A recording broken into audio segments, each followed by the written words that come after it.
Okay, today will study about the antibiotics. ठीक है, anti cancer drugs में antibiotics का क्या काम है, आज हम वो स्टडी करेंगे। सबसे पहले आ जाते हैं हमारे पास कि एंटीबायोटिक्स। ठीक है, जब हम लोग किसी भी एंटी कैंसर ड्रग्स में हम एंटीबायोटिक्स को लेते हैं तो वो किस तरह से काम करती हैं। ठीक है, उसका मैकेनिज्म ऑफ एक्शन देखेंगे हम। सबसे पहले हम देखेंगे उसका मैकेनिज्म ऑफ एक्शन। ठीक है,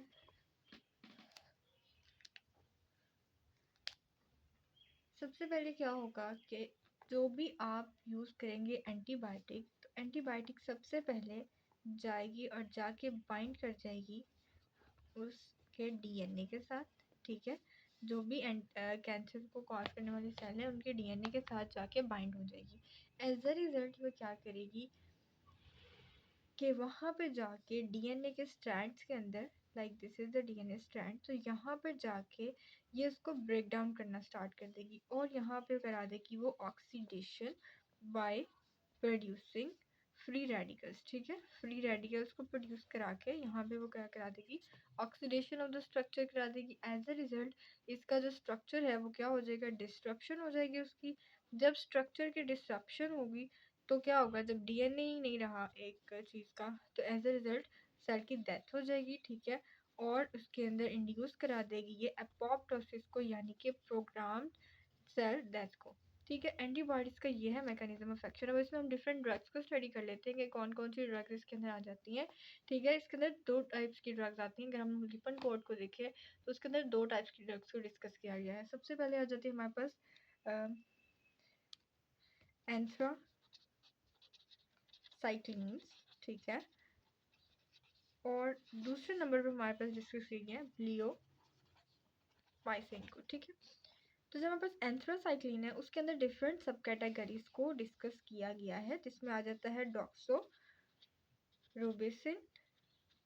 ठीक है, डोनोरुबिसिन एंड हाइड्रारुबिसिन। और इसके बाद आ जाती हैं हमारे पास मीटोजेंट्रॉन। ठीक है, मीटोजेंट्रॉन आ जाती है। ठीक है, ये ड्रग्स है जिनमें सबसे ज़्यादा कॉमन है यहाँ पर, जिसका यूज़ जो है वो सबसे इफेक्टिव है, दैट इज़ डॉक्सो एंड डोना। ठीक है, लेकिन हम लोग डिस्कस जो मोस्ट ऑफ द टाइम होती है वो डॉक्सोरुबिसिन ही होती है।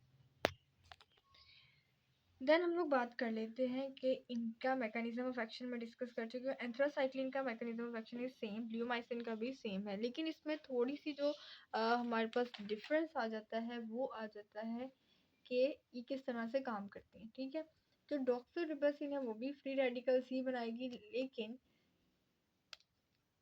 ये डायरेक्ट ऑक्सीडेशन कर देगी जाके उन बेसिस की, उन प्यूरिन्स की, उन पायरीमिडीन्स की। ठीक है, जो कि डीएनए के स्ट्रक्चर के अंदर प्रेजेंट होंगी। ठीक है, उनकी जाके डायरेक्टली जो है ये ऑक्सीडेशन करा देगी। ठीक है, अब हम लोग देख लेते हैं कि इसके अंदर हम लोग इसके अंदर कौन कौन से फार्माकोकाइनेटिक्स की बात कर लेते हैं एंथ्रासाइक्लिन्स की। तो एंथ्रासाइक्लिन की अगर हम लोग फार्माकोकाइनेटिक्स की बात करें तो इनको हम लोग ओरल रूट से नहीं दे सकते, हाँ, लेकिन हम लोग इसको आईवी रूट के ज़रिए दे सकते हैं, that is effective as well.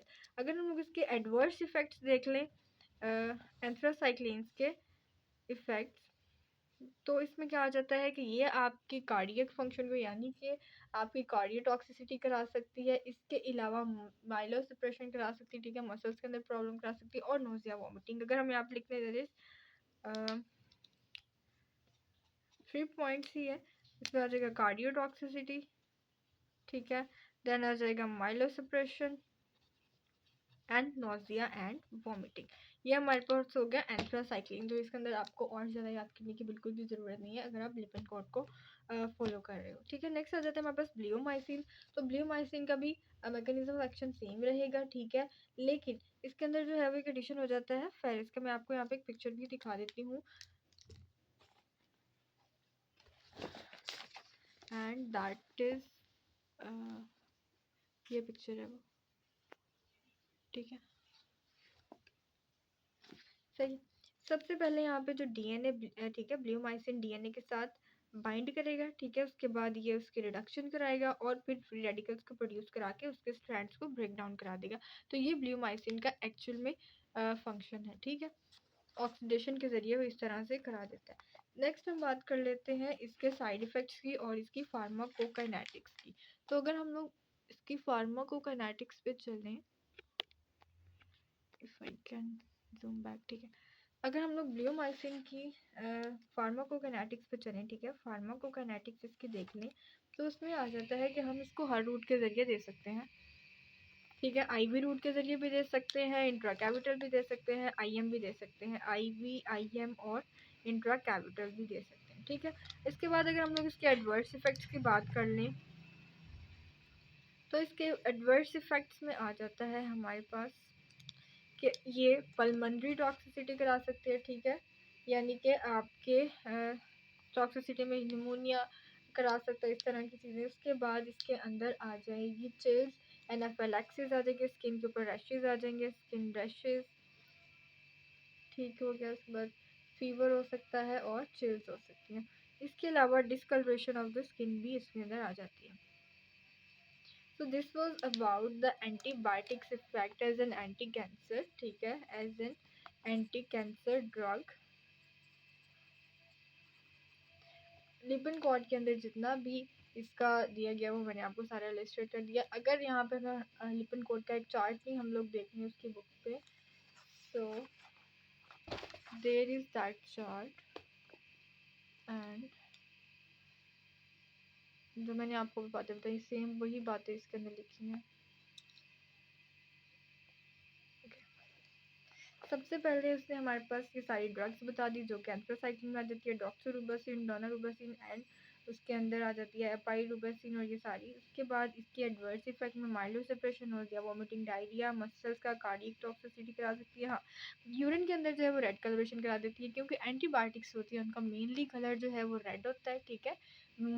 जो एंटीबायोटिक्स हम आईवी दे रहे होते हैं, मैंने कहा था कि एंथ्रोसाइक्लिन को सिर्फ आईवी रूट से दे सकते हैं, ओरल नहीं दे सकते क्योंकि ये रिएक्शन कराती है। तो क्योंकि उनका कलर रेड होता है, इसकी वजह से क्या करता है, जब वो वेंस के अंदर परफ्यूज़ होती हैं तो वो वहाँ पर रेडिश रेडनेस करा देती हैं, ठीक है। और इसको हम लोग कहते हैं वेसिकेंट्स, ठीक है। और देन आ जाता है red colouration of urine, urine का रेड कलर भी इसी वजह से ही होता है। देन आ जाता है हमारे पास ड्रग्स के साथ इंट्रैक्शन। अगर हम लोग इसको कार्डिक की ड्रग के साथ देंगे तो उसके साथ ये टॉक्सिसिटी करा सकते हैं, ठीक है। इनके टेस्ट हमारे पास रीनल टेस्ट हो सकता है, सीबीसी हो सकता है, हिपैटिक टेस्ट हो सकता है, ठीक हो गया। देन हमारे पास ये ब्लियोमाइसिन है, उसके फंक्शन मैं आपको बता चुकी हूँ, ठीक है, कि ये पल्मनरी जो है वो फंक्शंस के पल्मनरी में करा सकता है। उसके बाद हाइपरपिगमेंटेशन और चिल्स फीवर करा सकता है, ठीक है। अगर हम इसको फिनोल्फेंथ्रीन के साथ देंगे तो ये जो है वो एडवर्स इंट्रैक्शन भी कर सकता है। देन इसके अंदर हम लोग कौन कौन से टेस्ट कर सकते हैं, हम लोग पल्मोनरी टेस्ट कर सकते हैं, रीनल टेस्ट कर सकते हैं और एनाफिलैक्सिस वगैरह के टेस्ट कर सकते हैं। This was all about the antibiotics and their anti cancer effects, and this is the end of the video. Thank you for watching.